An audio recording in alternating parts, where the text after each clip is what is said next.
जय हिंद। आप संपूर्ण देशवासियों को भीम जयंती अर्थात महामानव श्री बाबा साहब भीमराव रामजी अंबेडकर जी के जयंती पर बहुत बहुत शुभकामनाएं। साथियों, मेरे ओर से और आप संपूर्ण देशवासियों की ओर से बाबा साहब अंबेडकर जी के चरणों में सत सत नमन, सत सत वंदन। साथियों, मैं हूं मिस्टर आरकेवाईपी, विध्वंसक मोटिवेशनल स्पीकर और लाइफ कोच। स्टूडेंट फ्रेंड, साथियों, मैं आज के इस वीडियो में बात करने वाला हूं महामानव बाबा साहब अंबेडकर जी के बारे में। साथियों, मैं बता दूं कि ये वीडियो आप संपूर्ण स्टूडेंट के लिए बहुत ही खास है। साथ ही मैं बता दूं कि मैंने जो बाबा साहब अंबेडकर जी से 5 ऐसे बातें सीखा है जो कि आप सभी के लाइफ में और हमारे लाइफ में कुछ ना कुछ वैल्यू ऐड करने वाला है, वो भी मैं आपको इस वीडियो के एंड में बताऊंगा। तो इस लर्निंग सीरीज में जुड़े रहे साथियों। और मैं आपके जानकारी के लिए बता दूं, ये बाबा साहब के उस संघर्ष से जुड़ा हुआ वीडियो है जिसमें उन्होंने एक नीचे लेवल से पीक तक गया। साथियों, मैं बता दूं कि हमारे बाबा साहब अंबेडकर सन 1891 ईस्वी में मध्य प्रांत के महू में जन्म लिए हुए थे। और साथियों, मैं बता दूं वो महू जो है आज मध्य प्रदेश में है। साथियों, हमारे बाबा साहब अंबेडकर महार जाति से बिलोंग करते थे, जिसके कारण उन्हें आम बच्चों के साथ बैठ करके पढ़ाई नहीं करने दिया जाता। साथियों, बच्चों के साथ पढ़ाई नहीं करने दिया जाने का कारण था वो महार जात। साथियों, जिसके कारण बाबा साहब अंबेडकर ने कई सारी कठिनाइयों को झेला। उनके जीवन में कई सारे संघर्ष आए, जिसके बारे में अब भी मैं आपको इस वीडियो में बताऊंगा। साथियों, जब बाबा साहब अंबेडकर को पढ़ने नहीं दिया जाता था, तत्पश्चात उनका बाल्यकाल चल रहा था, अर्थात उसका बचपना अवस्था चल रहा था। साथियों, मैं बता दूं कि उनकी माता जी जो है बचपन में ही गुजर बसे। तो साथियों, यहाँ पर होता क्या है, उनके पिताश्री पढ़ाई में ज्यादा सपोर्ट उनका नहीं कर पाते, क्योंकि वैसा ही माहौल बन जाता है कि भाई साहब यहाँ पर ऊंची जाति के लोग ही पढ़ाई कर सकते हैं, जिसके कारण बाबा साहब अंबेडकर जी के पिताश्री भी उनका ज्यादातर सपोर्ट नहीं कर पाते। तो वो एक कदम उठाते हैं जो कि थोड़ा गलत होता है। साथियों, वो सोचते हैं कि मुंबई में जाकर के मैं किसी मिल में काम करूं। साथियों, उनके आसपास के कई लोग भी उनके साथ मतलब जा रहे थे मुंबई मिल में काम करने। उन्होंने भी सोचा कि मैं भी उनके साथ मिल में काम करने जाऊं। साथियों, मैं बता दूं, ये एक ऐसा घटना है जो कि उनका टर्निंग पॉइंट था। बहुत ही मजा आएगा, गौर से सुनना मेरे दोस्त। साथियों, क्या होता है, तो जब वो सोचता है उस मिल में काम करने को जाने का, तो मैं बता दूं साथियों, जाने के लिए कुछ तो होना चाहिए। साथियों, जाना तो सोचा बट यही नहीं हो पा रहा था, मनी। तो साथियों, उन्होंने एक उसी में एक गलत कदम उठाता है। क्या? तो वो गलत कदम था उनके आंटी के बटुए हाथ मारना। साथियों, मैं बता दूं, यहाँ पर एक बहुत बड़ी उन्हें संघर्ष करनी पड़ती है। एक के बाद एक हाथ मारते मारते एक दिन उनका बटुआ हाथ आता है। साथियों, उनके आंटी का बटुआ तो हाथ लग जाता है, बट उसमें मिला क्या? आधे आने। आधे उस समय आधे आने हुआ करता था। साथियों, मैं बता दूं, वो आधे आने जो मिला बाबा साहब अम्बेडकर को, वो आधे आने टिकट के लिए पर्याप्त नहीं था।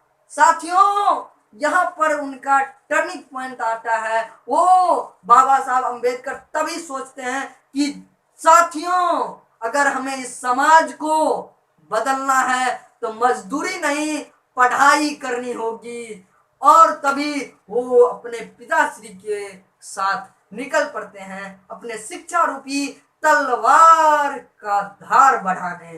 कहाँ? तो उन्हीं के गांव के बगल में, बड़ौदा के महाराज के पास।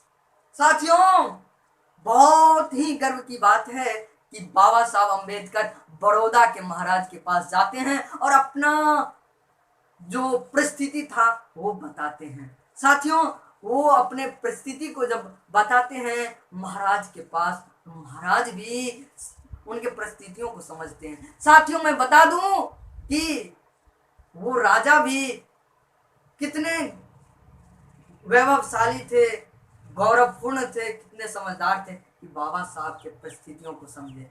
मैं उन्हें भी आज नमन करना चाहूंगा कि उन्होंने बाबा साहब को इतना साथ दिया। साथियों, मैं बता दूं कि उन्होंने बाबा साहब के प्रतिभा को देख करके उन्हें स्कॉलरशिप दिया और पढ़ने का मौका दिया। साथियों, बाबा साहब भी उनका बहुत ही खास और अच्छा फायदा मौका समझ के, मतलब इतना अच्छा फायदा उठाया जिसका आज नतीजा यहाँ तक है, और भी कई सालों, वर्षों, कई करोड़ों, जब तक ये सूरज रहेगा और चांद, तब तक उनका ये पताका फहराता रहेगा। साथियों, मैं बता दूं कि वहां से वो स्कॉलरशिप लेकर के मुंबई के यूनिवर्सिटी में वो अपनी पढ़ाई करते हैं। पढ़ाई करने के बाद वो सिर्फ वहीं तक नहीं रुके, जो जो लोग उन्हें चैलेंज किया करते थे कि इस क्लास में तुम्हें बैठने नहीं दिया जाएगा, साथियों मैं बता दूं, उन्होंने उन्हें चैलेंज दे दिया कि अरे तुम मुझे यहां नहीं पढ़ने दोगे, मैं विश्व के टॉप यूनिवर्सिटी में जाकर के अपना पढ़ाई करूंगा। और साथियों, उन्होंने पढ़ाई किया भी। साथियों, उन्होंने ऐसा ऐसा डिग्रियां प्राप्त किया जिनके बारे में आज तो सोचना तो दूर की बात है, सुनना भी लोग नहीं चाहते हैं, क्योंकि आज नौकरी के पीछे भागते हैं। और साथियों, बाबा साहब का जो टर्निंग पॉइंट था, नौकर बनना, मजदूरी करना, वो उन्हें स्वीकार नहीं हुआ। तो वहीं उन्होंने उसके लिए कहां गए?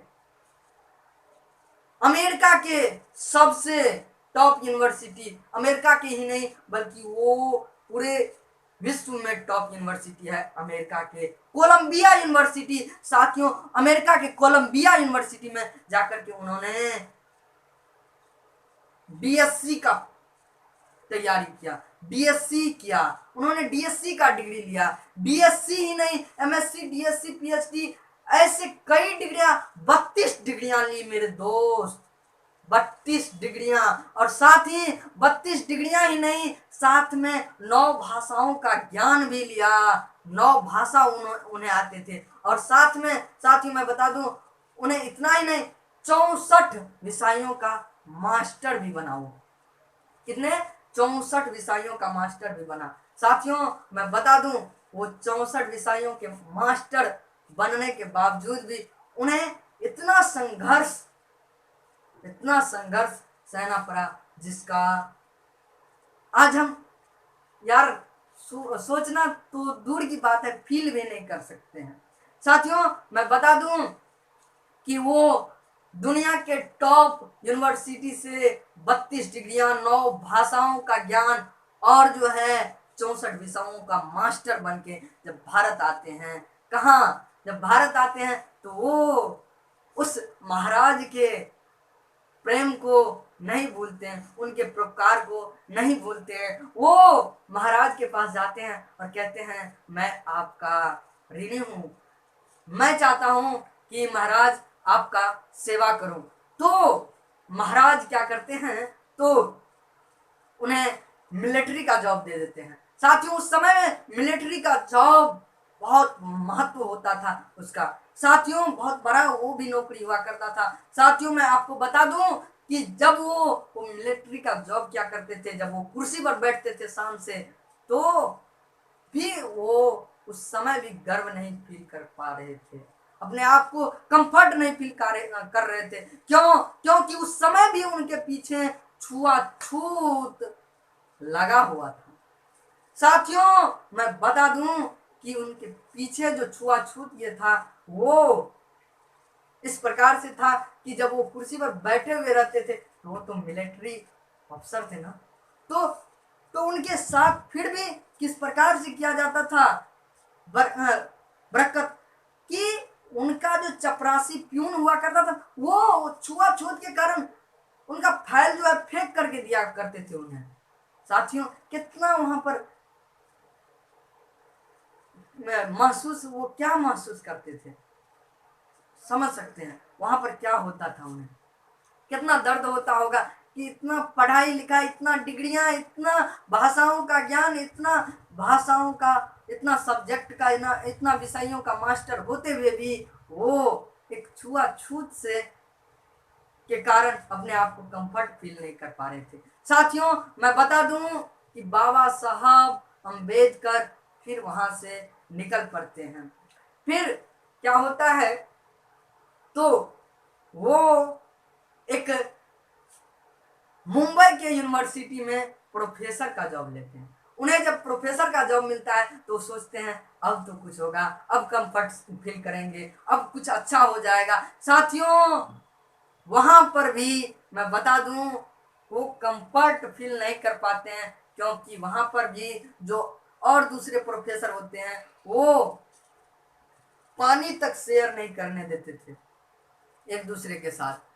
साथियों, मैं बता दूं कि बाबा साहब अंबेडकर वहां भी छोड़ देते हैं, और फिर उनके अंदर एक ऐसा उबाल आ जाता था आ जाता आ, आ, आया करता था कि वो कुछ भी करने पर मजबूर हो जाता। बट उन्होंने ऐसा नहीं किया, वो हर एक चीज इस प्रकार से किया कि किसी को चोट भी नहीं पहुंचना चाहिए। उन्होंने उस यूनिवर्सिटी को भी रिजाइन दे दिया प्रोफेसर के जॉब से, और फिर वहां से वो निकलते हैं और फिर कहाँ, अपने समाज के इन छुआछूतों के पीछे लग जाते हैं, क्योंकि वो छुआछूत का जो साया था ना, उनका पीछा नहीं छोड़ रहा था। साथियों, मैं बता दूं कि बाबा साहब अंबेडकर के 5 पुत्र हुए, जिसमें से एक के बाद एक 4 पुत्र चले गए,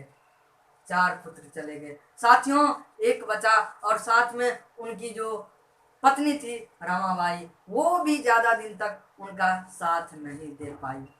साथियों, मैं बता दूं कि बाबा साहब अंबेडकर फिर करता क्या, फिर वो एक समय आता है 1927 ईस्वी का।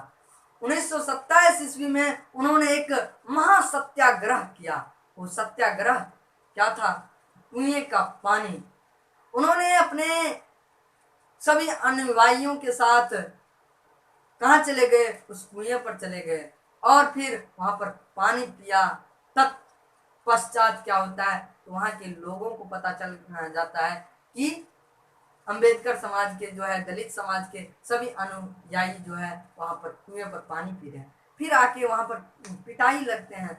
फिर बाबा साहब के अंदर एक ऐसा गुस्सा, एक ऐसा उबाल फटता है कि मानो वहां पर वो कुछ भी कर सकते हैं उन सभी के साथ। बट फिर भी उन्होंने बापू के पास अपना कदम उठाया, बापू से मिलने। साथियों, मैं बता दूं कि जब अंबेडकर साहब अपने समाज के लिए छुआछूत का लड़ाई लड़ रहे थे, तब हमारे पूज्य बापू राष्ट्रपिता महात्मा गांधी देश के स्वतंत्रता के लिए स्वतंत्रता आंदोलन कर रहे थे। साथियों, उसी पश्चात बाबा साहब अंबेडकर पहुंचते हैं कहां पर? बापू के पास, और कहते हैं कि बापू, हमें अपना समाज अलग करना होगा, दलित को अलग करना होगा, जाति अलग करना होगा। ये सुनते ही बापू अचकित हो जाते हैं और सोच में पड़ जाते हैं। बाबा साहब बोलते हैं, क्या हुआ बापू? तो बापू कहते हैं कि इधर तुम जाति जो अलग करने का बात कर रहे हो, ये कतई नहीं हो सकता है, क्योंकि अंग्रेज हमारे पीछे लगे हुए हैं। उन्हें जब पता चल जाएगा कि आप लोग जाति अलग कर रहे हैं तो वो हमें और भी जकड़ सकते हैं, इसीलिए मैं आपको मर जाऊंगा लेकिन जाति नहीं अलग करने दूंगा। साथियों, मैं बता दूं कि बाबा साहब अंबेडकर फिर भी बोले नहीं बापू, आप कुछ भी कर लो, मैं तो जाति अलग करके ही रहूंगा। फिर भी फिर महात्मा गांधी जी ने क्या किया, तो अनशन पर बैठ गए कि भाई साहब मैं मर जाऊंगा लेकिन जाति नहीं अलग करने दूंगा आपको। तो फिर क्या होता है, बाबा साहब अंबेडकर तभी तो चले जाते हैं। फिर सोचते हैं कि इधर मेरा समाज है छुआछूत से जूझ रहा और उधर हमारे देश के स्वतंत्रता के लिए लड़ रहे बापू अनशन पर हैं, तो इसीलिए वहां पर फिर बापू से वो मिलते हैं बाबा साहब अम्बेडकर। तो बापू उन्हें कहते हैं कि आपको हम रिजर्वेशन दे देंगे लेकिन जाति नहीं अलग करेंगे। फिर वही काम करते हैं अम्बेडकर जी, वहां पर रिजर्वेशन ले लेते हैं, फिर जो है स्वतंत्रता की लड़ाई में जुट जाते हैं। साथियों, इसी वक्त क्या आता है, तो वो स्वतंत्रता का लड़ाई भी चलते चलते 1947 में हमें छुटकारा मिल जाता है। लेकिन एक बात मैं यहाँ पर कहना चाहूंगा कि जिन मित्रों को भी ऐसा लगता है कि बापू और अंबेडकर साहब के बीच मतभेद रहता था, तो मैं उन्हें बता दूं कि साथियों, जहां पर उनकी बात मिलती थी वहां पर वो गले मिलते थे, और जहां पर उनकी बात नहीं मिलती थी वहां पर वो जमकर टकराते थे। साथियों, मैं बता दूं, वो अंबेडकर साहब एक ऐसे शख्सियत थे जिन्हें गांधी जी अति प्रेम करते थे, जिनसे अति मतभेद होने के कारण भी अति लगाव रखते थे। साथियों, मैं बता दूं, जब 1947 में हमारा देश आजाद होता है, तत्पश्चात हमारे देश के प्रथम प्रधानमंत्री बनने वाले पंडित जवाहरलाल नेहरू जी अपने कैबिनेट मंत्री का सारे जो मंत्री थे उन सभी का लिस्ट लेकर के आते हैं। तो वो लिस्ट जब देते हैं बापू के हाथ में, तो बापू वहां पर चकित रह जाते हैं। क्यों? क्योंकि उस लिस्ट में बाबा साहब का नाम नहीं होता है। बापू कहते हैं कि नेहरू जी, आपने ये क्या किया, इसमें बाबा साहब का नाम कहाँ है? तो वो पंडित जवाहरलाल नेहरू जी कुछ कहे उससे पहले ही बापू बोल गए कि नेहरू जी, आप ये मत समझिए कि ये कैबिनेट आपका है, ये कैबिनेट आपका नहीं, ये पूरे भारतवर्ष का कैबिनेट है। तब जाके वो क्या करते हैं, तो हमारे बाबा साहब अम्बेडकर जी को बुलाते हैं और फिर उस कैबिनेट मंत्री में ही नहीं उन्हें रखते हैं, बल्कि कॉन्स्टिट्यूशन कमेटी के जो ड्राफ्ट कमेटी होता है उनके उन्हें चेयरमैन बनाते हैं। कॉन्स्टिट्यूशन ड्राफ्ट कमेटी के उन्हें चेयरमैन बनाया जाता है और उन्हें सौंप दिया जाता है कि अंबेडकर जी, अब आपके हाथों में हमारे भारत का संविधान है। तो साथियों, और जो है वहां पर संविधान का भी उन्हें ही दिया जाता है भार कि आपके हाथ में ये संविधान है और आप ही लिखोगे इसे। तो यहाँ पर मैं बता दूं कि जब लिखने की बारी आई तो वहां पर भी पंडित जो भी नेता थे वहां पर पंडित यहाँ पर बाबा साहब अम्बेडकर को भूल चुके थे। फिर वहां पर बापू याद दिलाते हैं कि जब हमारे देश में इतने विद्वान प्रखंड बैठे हुए हैं तो हम दुनिया के दूसरे विद्वान को क्यों उठा के लाऊं हमारे भारत का संविधान लिखने। हम हमारे देश के सर्वश्रेष्ठ ज्ञाता बाबा साहब अम्बेडकर को ही इनका हक देंगे लिखने का, ताकि हमारे भारत के लिए गौरव हो। साथियों, ऐसा ही हुआ। उन्होंने 2 वर्ष 11 माह 18 दिन के अंदर संविधान लिख करके तैयार किया और इनके पीछे जब उन्हें भार दिया गया तो उन्होंने 60 देशों के संविधान का अध्ययन किया।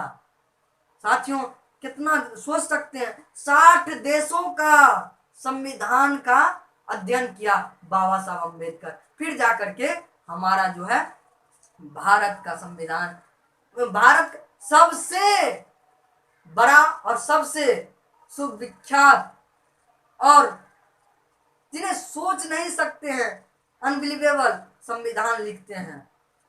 और साथियों मैं बता दूं कि ये संविधान एक ऐसा तैयार होता है जो कि आज भी हमारे लोकतंत्र भारत के सबसे बड़े संविधान होते हुए पूरे विश्व के सबसे सबसे बड़े लिखित संविधान में से एक है। साथियों मैं बता दूं कि जब बाबा साहब अम्बेडकर जी का वो टर्निंग पॉइंट आया था, वो भागने पर मजबूर थे कि मैं मजदूरी करने जाऊंगा मिल में, और वहां पर उनका टर्निंग पॉइंट आता है, वो नहीं जा पाते। साथियों मैं आप सभी से पूछना चाहता हूं कि उस पश्चात अगर बाबा साहब अगर मजदूरी करने चले जाते तो इतना अनबिलीवेबल और जो सोच नहीं सकते हैं वो संविधान कौन लिखता। सोच सकते हैं ये भगवान की भी करिश्मा कैसा है, उन्होंने एक ऐसा संविधान लिख डाला जो कि आज पूरे विश्व में सुविख्यात है। साथियों साथियों इसीलिए कभी कभार भगवान जो है आपका परीक्षा भी ले रहे होते हैं, आपको कठिनाइयां देते हैं कि आप उन कठिनाइयों को झेलते कैसे। उन्हें वही वही परीक्षा बाबा साहब ने दिया, उनमें सक्सेसफुल हुआ। साथियों अब मैं बता दूं कि तत्पश्चात वो जब संविधान तैयार करते हैं, फिर 1950 में हमारा संविधान भी लागू होता है 26 जनवरी को। साथियों मैं बता दूं कि 6 अक्टूबर 1956 को 6 अक्टूबर 1956 को बाबा साहब अम्बेडकर जी ने क्या किया, तो बौद्ध धर्म को अपना लिए।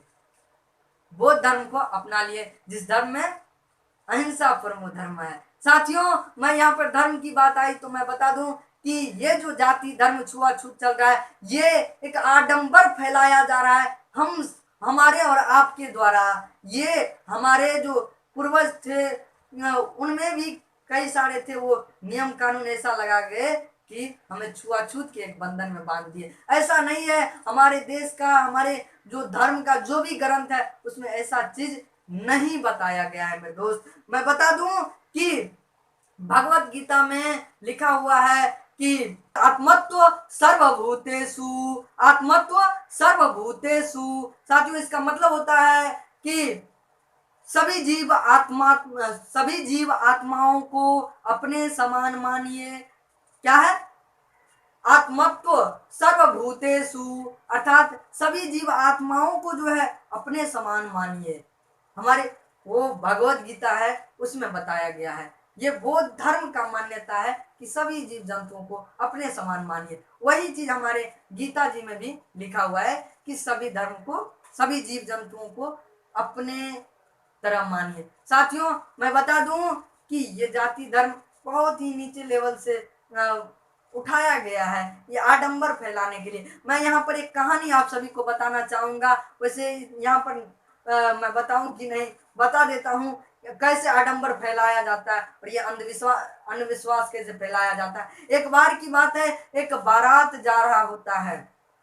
उस बारात में जब आगे आगे एक नाना जी जा रहे होते हैं, उसमें क्या होता है बारात में कि जब आगे आगे जा रहे होते हैं तो रास्ते पर एक बिल्ली मरा पड़ा मिलता है। साथियों मैं बता दूं कि वो नाना जी कहते हैं कि अपने नाती से कि बेटा जो है एक छीटा हुआ करता है, छीटा झांपने वाला ढकने वाला टोकरी, वो ले आओ। और वो ले आया, वो ढक दिया वहां पर उस बिल्ली को, बोला अब जाने दो बारात। फिर जो बारात जाता है तो ऐसे ही फिर बारात तो चले जाता है, सब कुछ होके आ जाता है। फिर ऐसे ही कुछ वर्ष बाद जब वो व्यक्ति नाना बनते हैं, जो टोकरी ला करके देते हैं अपने नाना को, वो व्यक्ति जब नाना बनते हैं, दादा बनते हैं, तो वो भी एक बारात में जा रहे होते हैं। तो वो कहते हैं क्या है कि एक बिल्ली को ले आओ और उन्हें मारेंगे, रास्ते पर रखेंगे, उन्हें ढकेंगे, फिर बारात जाएगी। साथियों देख सोच सकते हैं वहां पर हुआ क्या था, यहाँ पर सोच क्या लिया गया। वहां पर पहले से ही मरा हुआ था, उनके नाना जी सोचे कि इन्हें ढक देंगे। कभी बारात जा रहा था, उन्हें फेंकना फिर मुश्किल था ना, टाइम वेस्ट हो रहा था। वो बोले कि ढक देते हैं, लेकिन ये बाद में एक रीति रिवाज बना दिया गया वहां पर कि बिल्ली को मार करके फिर ढक करके फिर जाएंगे। ये देखिए, इसी तरीके से अंधविश्वास फैलाया जाता है।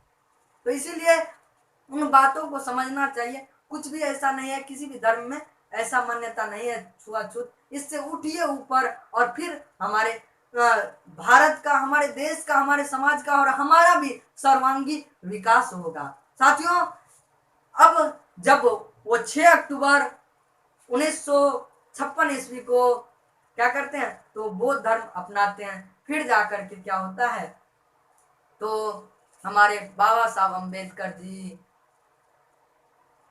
जो हैं, हम लोगों को 6 दिसंबर 1956 को छोड़ करके सदा के लिए चले जाते हैं।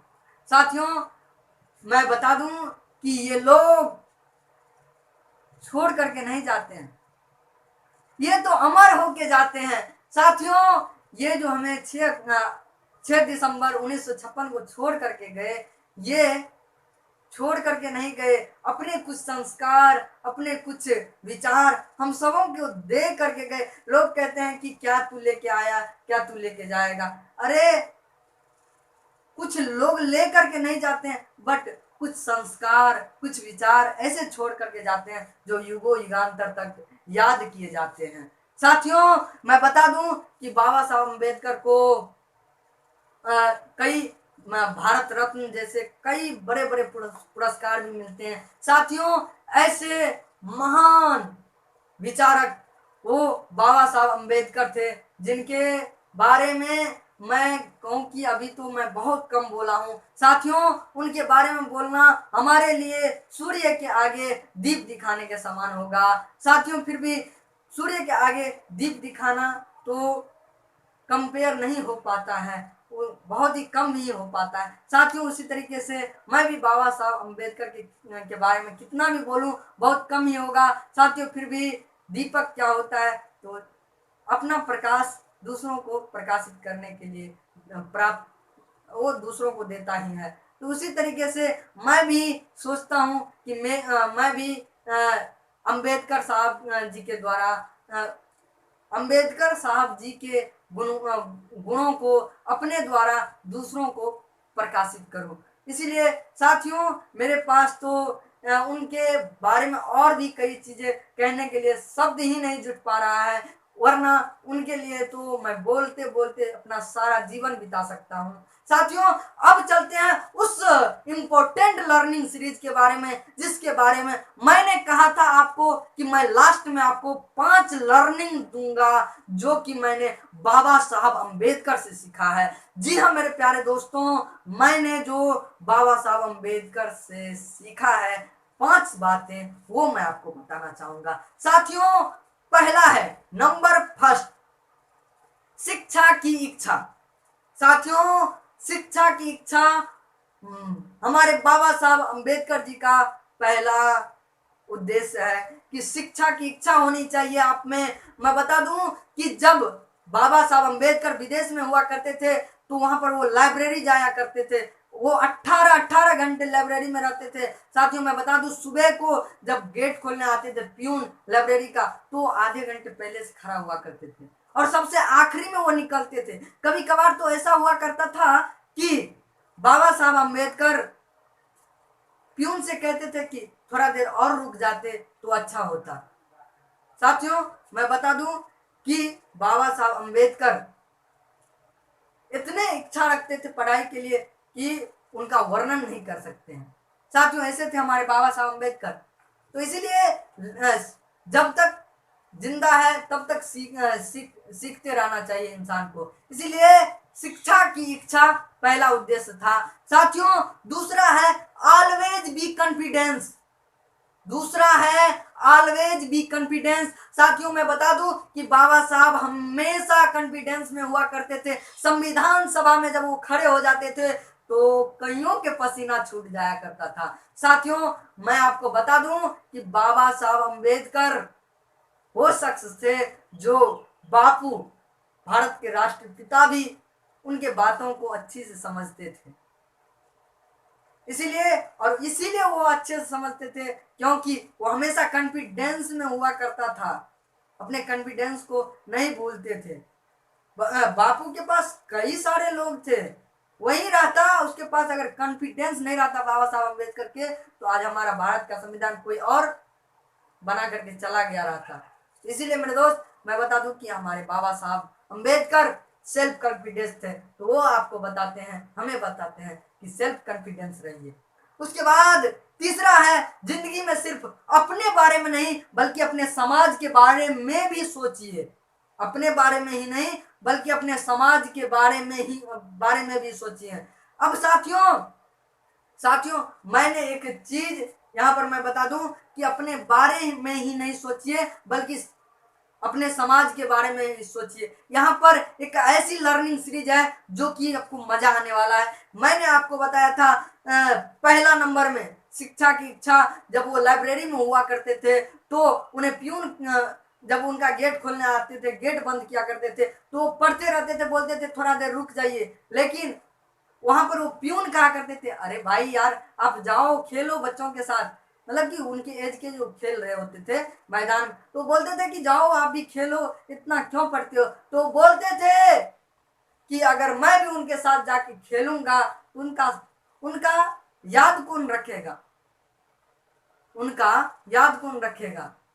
तो साथियों ऐसे थे हमारे बाबा साहब अम्बेडकर, अपने साथ साथ दूसरों का भी ध्यान रखते थे, और उन्होंने दूसरों के ध्यान रखने के लिए हमारे वो अपने सोच सकते हैं हमारे समाज के लिए उन्होंने कितना ध्यान रखा। अपने साथ साथ अपने समाज को एक ऐसा अधिकार दिलवाया जो कि शायद ही कोई दिला सके। एक महान विचारक हुआ करते थे ओशो, उन्होंने कहा कि 5000 साल में ना ही तो कोई अम्बेडकर जैसा जन्म लिया है ना ही लेगा। अम्बेडकर जी जैसा कोई ना ही जन्म लिया है ना ही लेगा 5000 साल में, ओशो महान विचारक कह गए। साथियों अब मैं बता दूं कि उनके चौथे लर्निंग सीरीज क्या था। तो चौथा वो कहते हैं बाबा साहब अम्बेडकर कि जिंदगी लंबी नहीं, क्या जिंदगी लंबी नहीं महान होनी चाहिए। जिंदगी क्या होनी चाहिए, महान होनी चाहिए, लंबी नहीं। साथियों ये बात याद रखना कि आपका उम्र कुछ भी हो, आपका उम्र कुछ भी हो, लेकिन आपका ये जो है आपका कॉन्फिडेंस, मैंने सुबह में कहा था, पहले ही कहा था शुरुआत में कि आपके अंदर कॉन्फिडेंस होना चाहिए। आप जो है कुछ भी कर सकते हैं। इसीलिए अपने विचारों से वो कहा करते थे कि लोग जन्म से और जन्मभूमि से महान नहीं होते हैं, कर्म से और कर्म भूमि से महान होते हैं। इसीलिए आपका जीवन लंबा नहीं महान होना चाहिए। साथियों उसका पांचवा लर्निंग सीरीज था। पांचवा लर्निंग सीरीज क्या है कि लाइफ में विजनरी होना चाहिए। साथियों मुझे और आपको बाबा साहब अम्बेडकर जी कहते हैं कि लाइफ में विजन होना चाहिए। विजन, अपना एक डिजायर उत्पन्न करो और फिर उसके पथ पर चल पड़ो, अपने डिजायर को लेकर के चलो, अपने लाइफ में एक विजन क्रिएट करो जिस पर तुम चल सको। और साथियों बाबा साहब ने कई सारे विजन बनाए जिसके कारण आज हम भारतीय अपने हिसाब से बोलते हैं। उन्होंने कई सारा पावरफुल लॉ दिया, कई सारा ऐसे हमें अधिकार दिया, जो कि मैं बता दूं साथियों कि उन्होंने महिलाओं के लिए इतना अच्छा अच्छा काम किया जिसका कि मैं वर्णन नहीं कर सकता हूं। साथियों उन्होंने उनके समाज में दलित परिवार में क्या हुआ करता था, तो महिलाओं को साड़ी जो है वो उठा करके पहनने को कहा करते थे उस समय के राजा। तो समझ सकते उसका वो अधिकार दिलाए, आम महिलाओं के तरह तुम भी साड़ी पहनो नीचे करके, वो अधिकार दिलवाए। वोट डालने का अधिकार महिलाओं को उन्होंने दिलाया। उसके बाद जो है मजदूर, आज हमारे मजदूरों को उन्हें सैल्यूट करना चाहिए था कि हमारे मजदूर को आज 8 घंटे काम करने पड़ते हैं, पहले 12-12 14-14 घंटे काम करवाया जाता था। उन्होंने 8 घंटा बोला, 8 ही घंटे मजदूर काम करेंगे। साथियों बाबा साहब ऐसे थे, वो उनका विजन भी ऐसा था कि आज हम सभी के दिल में इतना, दिल में ही नहीं दिमाग में भी और दिल में भी इतना बैठ गया है, जिसके कारण हम सभी भारतीय उनका ऋणी हैं और उन्हें भुला नहीं सकते हैं। मैं तो बाबा साहब अम्बेडकर से कहूंगा कि बाबा साहब आप हमारे बीच नहीं है, लेकिन आप स्वर्ग में भी रह करके हम सभी का दिल एक ही दिल है, उन्हें आप कई बार जीते हैं, कितना और जीतिएगा, फिर भी ये दिल तो आप जीत ही लिए हैं, तो आप इसको कई बार भी जीतो हो तो आपका मेहरबानी होगा। तो मैं बाबा साहब अम्बेडकर का अंत में वही लाइन कहूंगा, शिक्षा की तलवार वाला। वो कहा करते थे कि शिक्षा उस शेरनी का दूध है जो पिएगा वो दहाड़ेगा। तो साथियों, बाबा साहब का ये शब्द याद रखना, शिक्षा उस शेरनी का दूध है जो पिएगा वो दहाड़ेगा। साथियों, इसीलिए इस शिक्षा रूपी दूध को अपने अंदर घटो और फिर अपने समाज के लिए लड़ पड़ो, चल पड़ो।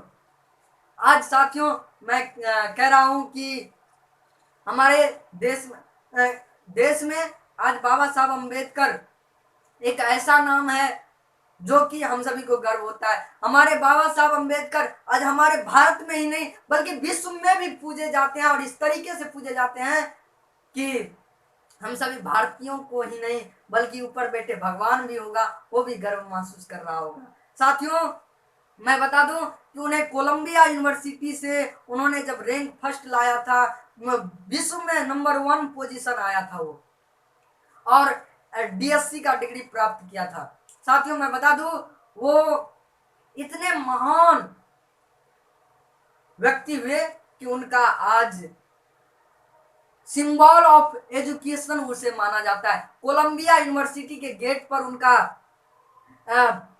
स्टेचू बनाया गया है और उस पर लिखा गया है सिंबल ऑफ एजुकेशन। साथियों, सिंबल ऑफ एजुकेशन बाबा साहब अम्बेडकर। तो साथियों, हमारे बाबा साहब अम्बेडकर ऐसे थे जिन्हें शिक्षा का अधिकार नहीं दिया गया था, क्लास में नहीं बैठने दिया जाता था, पानी नहीं पीने दिया जाता था। वो आज शिक्षा का सिंबल बन गया है। जिन्हें एक समय शिक्षा नहीं दिया जा रहा था, वो आज शिक्षा का सिंबल बन गया है। साथियों, इसीलिए उन्होंने कहा है कि शिक्षा उस शेरनी का दूध है जो पिएगा वो दहाड़ेगा। साथियों, तो सिंबल ऑफ एजुकेशन बाबा साहब अम्बेडकर, भीमराव रामजी अम्बेडकर। साथियों, मैं एक बार फिर से अंत में श्री बाबा साहब भीमराव रामजी अम्बेडकर जी के जन्मोत्सव जयंती पर मैं आप सभी का बहुत बहुत धन्यवाद करता हूं कि आपने हमारा वीडियो देखा, और बाबा साहब अम्बेडकर जी के जयंती की ढेर सारी शुभकामनाएं। आप सब इसी तरीके से मस्त रहें, खुश रहें, और बाबा साहब के विचारों को और भी प्रकाशित कीजिए, और हमारे बाबा साहब के पताके को आसमान में लहराओ। और मैं बता दूं एक चीज खास कि बाबा साहब जब भी अपना ब्लेजर कोट पहनते थे तो वो नीले कलर में वो पहनते थे। उनका भीम आर्मी का आप झंडे भी देखते होंगे कि नीले कलर का होता है।